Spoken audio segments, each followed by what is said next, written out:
The Russian Federation as a state sponsor of terrorism. There is a joint motion for a resolution tabled by 3 groups, and it is...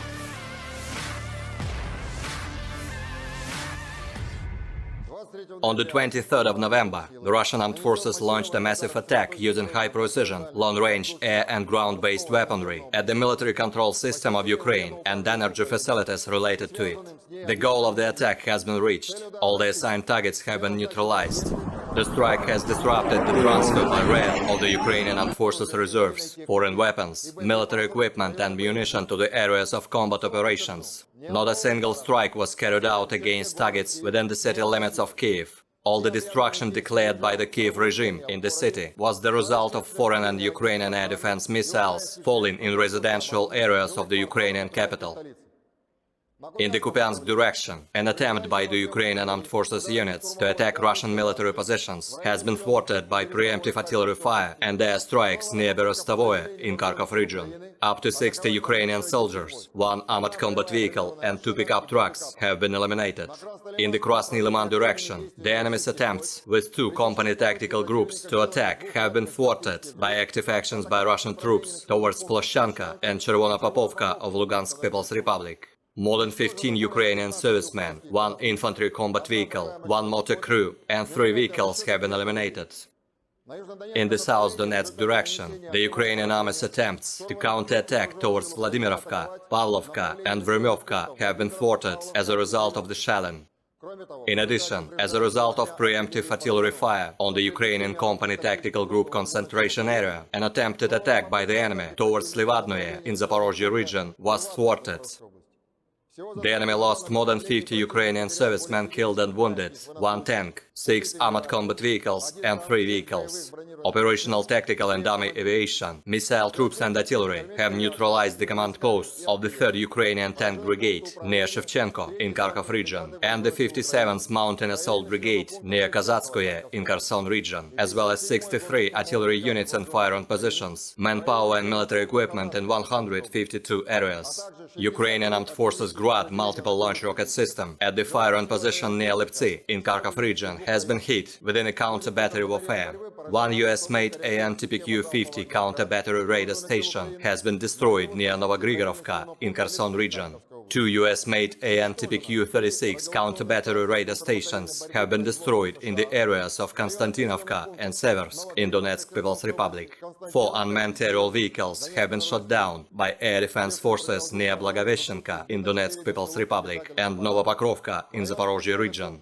In total, 333 airplanes and 177 helicopters, 2,558 unmanned aerial vehicles, 390 air defense missile systems, 6,791 tanks and other armored fighting vehicles, 902 fighting vehicles equipped with MRLS, 3,616 field artillery cannons and motors, as well as 7,340 units of special military equipment have been destroyed during the special military operation.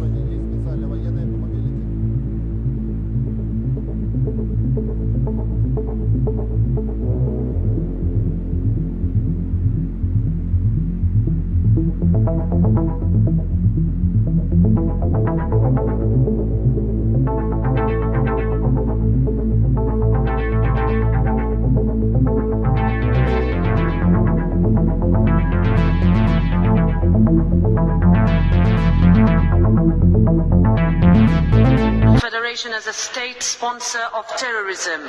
There is a joint motion for a resolution tabled by 3 groups, and it is broadly adopted. Congratulations.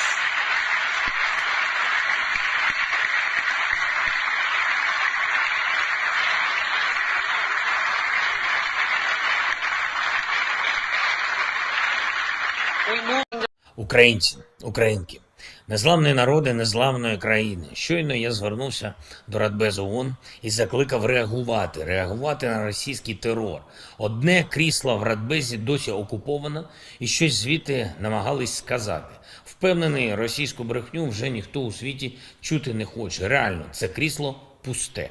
Сьогодні Європарламент визнав Росію державою-терористом і закликав ЄС та держави-члени створити правову базу, щоб таке визнання працювало на національному рівні всюди в Європі. і мало наслідки, саме юридичні наслідки, а не лише політичні. А Росія, ніби увесь світ, не має значення, сьогодні ж продовжила свої ракетні атаки. Сполучені Штати Америки оголосили про черговий пакет підтримки обсягом $400 мільйонів. Все необхідне, щоб ми могли захищати життя і свободу наших людей. А Росія використала ракети для чергового удару по черговій лікарні і убила немовля.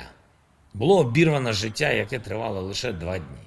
Сьогодні ми розгортаємо по всій країні пункти незламності, щоб підтримати наших людей, щоб дати тепло, електрику і зв'язок.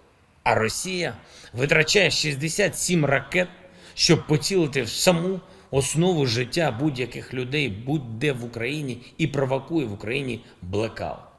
Коли я отримав звіти ввечері про хід відновлення енергопостачання, 11 областей мали позначку «Вся область без електрики».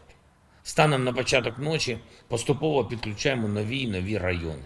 Енергетики, комунальники, ДСНС працюватимуть цілодобово.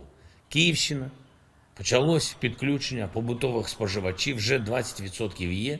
Чернігівщина – складна ситуація, але шукають можливості дати напругу для людей.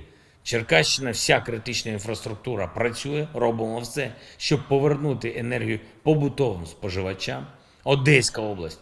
Водопостачання підключене на 100%, тепло 100%, побутові споживачі електрики. Поки мало, тільки 10%, але до ранку має бути більше. Волинь. Десятки тисяч споживачів підключено, працюємо щодо усіх інших. Тернопільщина підключаємо по району. Львівщина була повністю вимкнена, станом на зараз 90% підключено. Київ – дуже складна ситуація, роботи триватимуть всю ніч, очікуємо результат вже на завтра, на першу половину дня.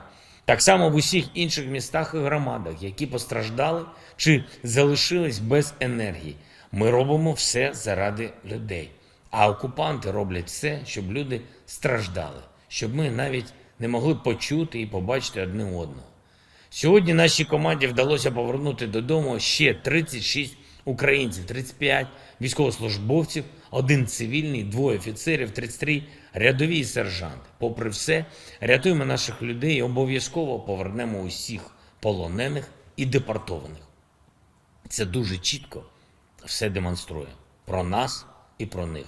Дуже точно про все свідчить. Російські окупанти так і не зрозуміли, що у них є лише сьогодні, а у нас з вами точно є завтра.